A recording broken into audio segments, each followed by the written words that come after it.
public was having problems with the very things that made the Trek so good. Hope in the future and scientific and technological progress.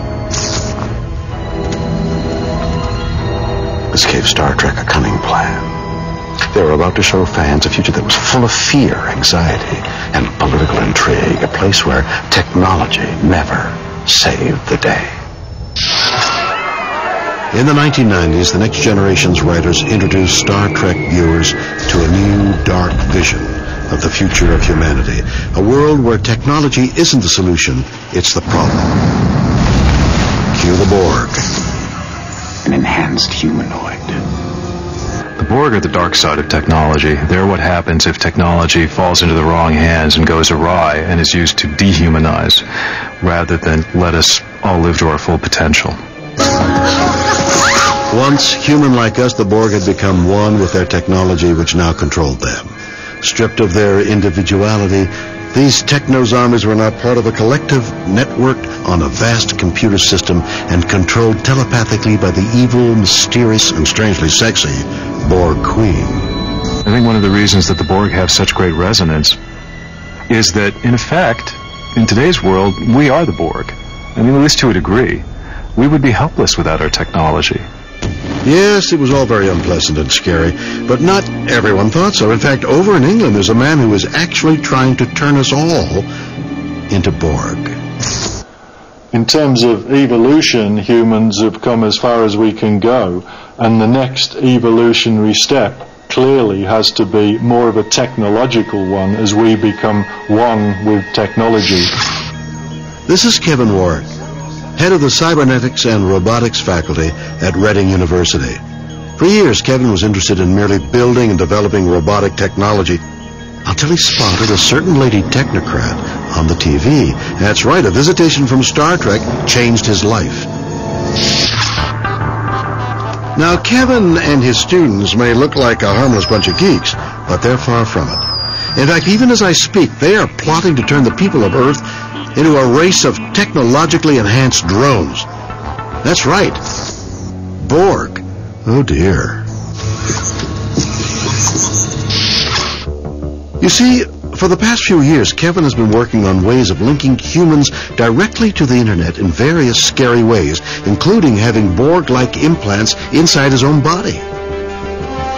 In 1998, he was able to connect his nervous system to the internet using a special chip implanted in his arm, which allowed him to use the web to control the movements of a robotic arm. To all intents and purposes, I was a Borg. My nervous system went not only inside my body, but to wherever the internet took me. So if you think that's scary, just wait until you see what he's planning next. Soon, just like the Borg, we will all be able to communicate telepathically by downloading each other's thoughts and knowledge directly into our brains. There. In 10 to 15 years, my brain will be linked by an implant directly with a computer and onto the internet. So I won't have to control technology by moving my hands, I'll just have to think. And those thought signals will not only control technology, but will also communicate with others who are connected into the network. Well, if that's the future, then I think I'm happy being a relic of the past.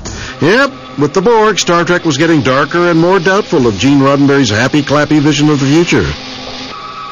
Soon they would unveil an all-new Star Trek crammed full of even more doubt.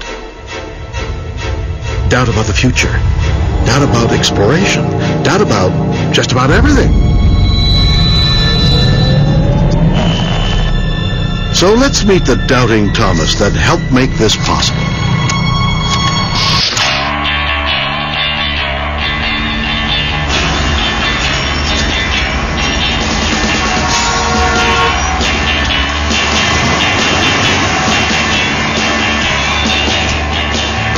This hard-rocking, blue-bearded rebel is Ira Stephen Bear.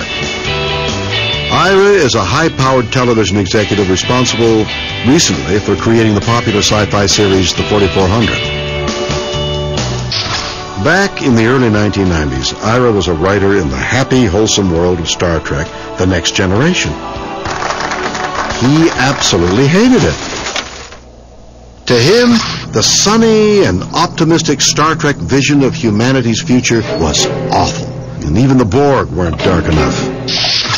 When I got there, Star Trek to me was what, as a kid growing up in New York City, I used to think Connecticut was. I thought the 24th century had become Connecticut, which not necessarily purely white, but purely white bread, where people were very satisfied and there were no problems. Well, that all sounds quite nice to me, but I guess that was the problem. You see, Ira doesn't do nice, and what irritated him even more than Star Trek's nice people was the show's attitude to future science and technology, which was, you know, nice. The secret message of Star Trek is that basically technology is good.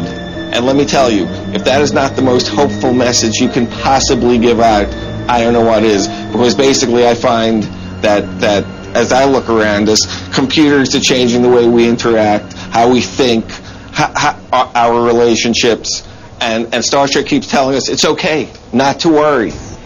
Well, Ira was worried. His toaster had been giving him funny looks, and his cell phone had made fun of his beard. And he wanted to take revenge. Soon, Ira would get a chance to put his thoughts into action when he was asked to help develop a new Star Trek series called Deep Space Nine. This new show would be set in the same time period as Next Generation, but that was where the similarities would end. The computers are crashing. Technology on Deep Space Nine, it was alien technology. So at the beginning, it's the space station. How does it work? Is it booby-trapped? Damn it, what's the problem? Technology as mystery again. Technology as the enemy. Procedure is not recommended. In this vision of the 24th century, humanity was not unlike it is today. A universe of war and suffering where no one was perfect. Even the captain himself was riddled with, yes, you guessed it, doubt. I lied. I cheated. By making the future seem, well, totally depressing, Deep Space Nine had attempted to tap into the new skepticism about our high-tech future. Synthetic flesh. The show won some critical acclaim, but no one was polite enough to point out that a lot fewer people were watching this show than the 20 million people who had watched the nice Next Generation.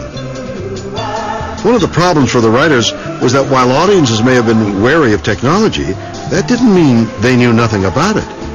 People knew their microchips from potato chips and antimatter from Combo Planner. And so in 1994, in another new series called Voyager, they would try to take Trek tech to the limits, only without all that nasty testosterone. This new Star Trek was kinda a bit like the old Star Treks before it, but with a twist.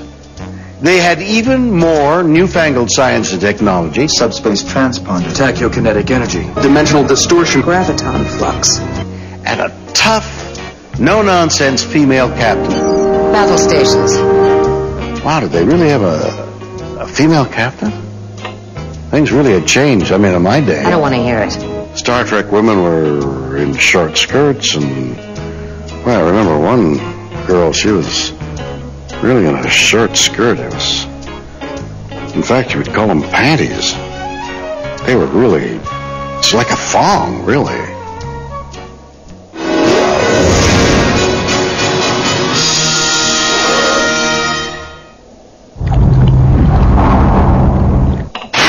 Do you recognize